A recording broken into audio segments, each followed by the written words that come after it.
అధ్యాయం ప్రేమించు కాపరి ఉషా కిరణాలు ఉదయకాలపు వాక్య ధ్యానమునకు మిమ్మల్ని ఆహ్వానిస్తున్నాం. ప్రార్థన. మా స్తుతులకు కారణభూతుడవై ఉన్న గొప్ప దేవ, మమ్మల్ని ప్రేమించి మరి యొక్క దినమును అనుగ్రహించి ఈ రీతిగా నీ యొక్క వాక్యం వినుటకు మాకు ఇస్తున్న నీ కృప కొరకు వందనములు చెల్లించుకుంటున్నాం.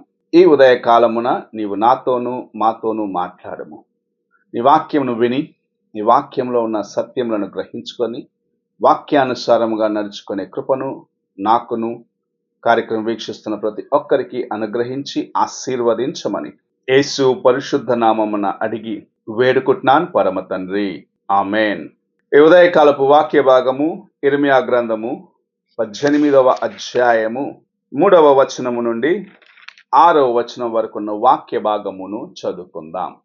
నేను కుమ్మరి ఇంటికి వెళ్ళగా వాడు తన సారె మీద పని చేయుచుండెను. కుమ్మరి జిగటమంటితో చేయుచున్న కుండ వాని చేతిలో విడిపోగా ఆ జిగటమన్ను మరలా తీసుకుని కుమ్మరి తనకు యుక్తమైనట్టుగా దానితో మరి ఒక కుండ చేసెను. అంతటా యెహోవా వాక్కు నాకు ప్రత్యక్షమై ఇలాగు సెలవిచ్చును, ఇశ్రాయేలు వారలారా, ఈ కుమ్మరి మంటికి చేసినట్లు నేను మీకు చేయలేనా? ఇదే యెహోవా వాక్కు. జిగటమన్ను కుమ్మరి చేతిలో ఉన్నట్లుగా ఇశ్రాయేలు వారలారా, మీరు నా చేతిలో ఉన్నారు.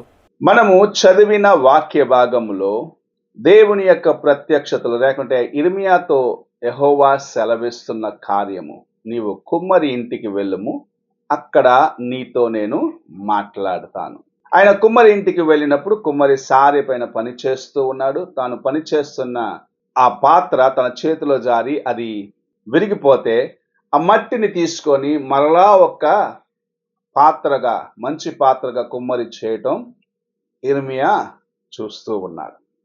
అప్పుడు దేవుని యొక్క వాక్యము ఆయనకు ప్రత్యక్షమై ఇశ్రాయేలీలు కూడా ఇలాగనే నా చేతిలో ఉన్నారు అని సెలవిచ్చే కార్యమును చూడగలము.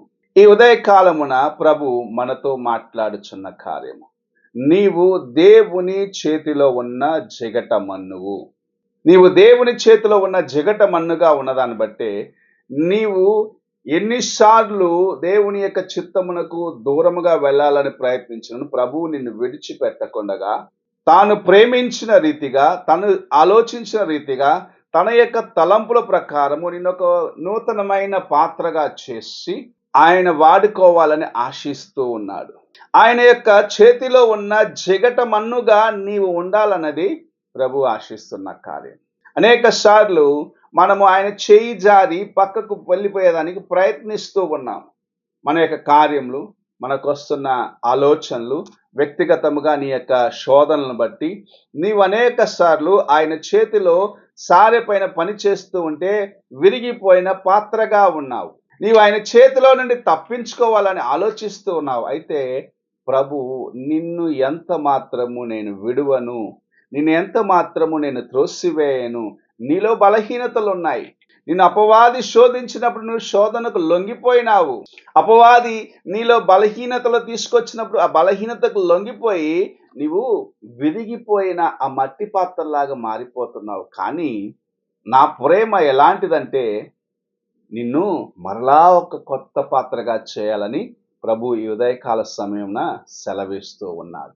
నీ యొక్క జీవితము ఒక నూతనమైనదిగా మార్చబడి, ఉపయోగకరమైన జీవితముగా మార్చబడి, దేవుని కొరకు పనికొచ్చే పాత్రగా నీవు మార్చబడాలనేదే ఆయన ఉద్దేశం అయి ఉన్నది. అందుకే ఈ మట్టి నా చేయి జారిపోయిందని ఆయన పక్కన పడవేయకుండగా ఆ మట్టిని తీసుకొని ఎలాగో కుమ్మరివాడు మరి యొక్క పాత్రను తనకు యుక్తమైన రీతిగా, తనకిష్టం వచ్చిన రీతిగా, తానే ఆలోచించిన రీతిగా దాన్ని మలచుకుంటున్నాడో ప్రభు అలాగు నిన్ను నన్ను మలచి తన యొక్క రాజ్యంలో ఆయన ఉపయోగించుకొనుటకు, ఆయనకు అంగీకారమైన జీవితంను కలిగిన వారిగా మార్చబడుటకు మనల్ని తన యొక్క సారె పైన మట్టిగా ఆయన వాడుకుంటూ ఉన్నాడు. మనల్ని మలుచుతూ ఉన్నాడు. చాలా జాగ్రత్తగా మలుచుతూ ఉన్నాడు.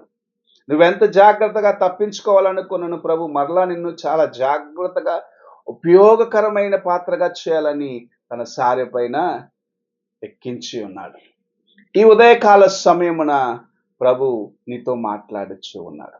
నీవు ఆయన చేతిలో ఉన్న జగటమను నీవు ఆయనకు ఇష్టమైన పాత్రగా మార్చబడాలని ఆశిస్తూ ఉన్నాడని, నీ జీవితములో దేవుని యొక్క ప్రణాళిక ఏమిటో నీవు తెలుసుకోవాలనియు, నీవు ఆయనలో స్థిరపడాలని ప్రభు ఆశిస్తూ ఉన్నాడు.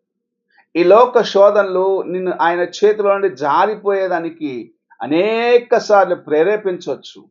అది ఏమైనా అవ్వచ్చు. కొన్నిసార్లు నీ కుటుంబ పరిస్థితులు కూడా నీవు దేవుని యొక్క చేయి జారి ఎందుకు నాకు ఈ కష్టాలు అనేసి ఆయన విడిచిపెట్టి దూరముగా వెళ్ళేదానికి ప్రేరేపించవచ్చు.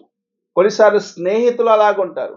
కొన్నిసార్లు నీవు చేస్తున్న పనిని బట్టి నీవు చేయరాని కార్యములు చేసి ఆయన చేతిలో నుండి చేయి జారిపోయిన వ్యక్తిగా ఉండవచ్చు. అయితే ఎన్నడూ ప్రభువు నిన్ను విడిచిపెట్టడు. మనకు సంసోనును ప్రభు ఒక మంచి ఉదాహరణగా ఈ కార్యంలో ఉంచినాడు. దేవుని చేత ఎన్నుకొనబడిన వాడు, నాజీరు చేయబడిన వ్యక్తి. బలహీనత ఆయనలో ప్రవేశించినది. దేవుని చేతిలో నుండి జారిపోయిన పాత్రలాగానే ఉన్నాడు. కానీ ఒక తరుణం అడిగినప్పుడు దేవుని చేతిలో బలమైన పాత్రగా ఆయన ఎలాగూ మార్చబడ్డాడో, ఎలాగూ అనేకులను దేవుని నామమున ఆ దినము హతమార్చేదానికి ఆయనను ఎన్నుకొన్నాడో, అలాగూ ప్రభు నీకును ఒక తరుణం ఇవ్వటానికి, నీ జీవితాన్ని మలచేదానికి, నిన్ను ఆయనకు ఉపయోగకరమైన పాత్రగా చేయుటకు ప్రభు ఆశిస్తూ ఉన్నాడు. ఈ ఉదయకాల సమయమున ఆయన నిన్ను తన చేతిలో ఉన్న మట్టిలాగా, జిగటమన్నులాగా చేయాలని ఆశిస్తూ ఉన్నాడు. తనకిష్టం వచ్చిన పాత్రగా మలుచుకునేదానికి ఇష్టపడుతూ ఉన్నాడు. నీవు ఆయన చిత్తమునకు లోబడుటకు సిద్ధమా? ఒక్కసారి నిన్ను నీవు పరీక్షించుకో. ప్రార్థన చేసుకుందాం. పరిశుద్ధుడు అయిన యేసయ్య, ఈ ఉదయకాల సమయానికై స్తోత్రములు చెల్లించుకుంటున్నాం. నీవు మమ్మల్ని ప్రేమించినావు దేవా. మేము నీ చేయి జారిపోయినప్పటికీ విడిచిపెట్టకుండా మరలా నీ సారె మీద మమ్మల్ని వేసి ఒక కొత్త పాత్రగా చేసుకొని నీ కోసం ఉపయోగించుకోవాలని ఆశిస్తున్నావు తండ్రి. మేము ఈ లోక కార్యములను చూస్తూ నీ చేతుల నుండి జారిపోయిన పరిస్థితుల్లో నుండి మమ్మల్ని తొలగించి నీ కోసము నమ్మకముగా జీవించుటకు, నీ కోసము నాయన నిలిచి ఉండుటకు మాకును సహాయము చేయమని యేసు పరిశుద్ధ నామమున అడిగి వేడుకుంటున్నాను పరమ తండ్రి. ఆమేన్. తండ్రి అయిన దేవుని ప్రేమ, కుమారుడైన క్రీస్తు కృప, ఆదరణకర్తైన పరిశుద్ధాత్మిక సహవాసము ఇప్పుడును ఎల్లప్పుడూ తోడై ఉండి సదాకాలము నడిపించునుగాక. ఆమేన్.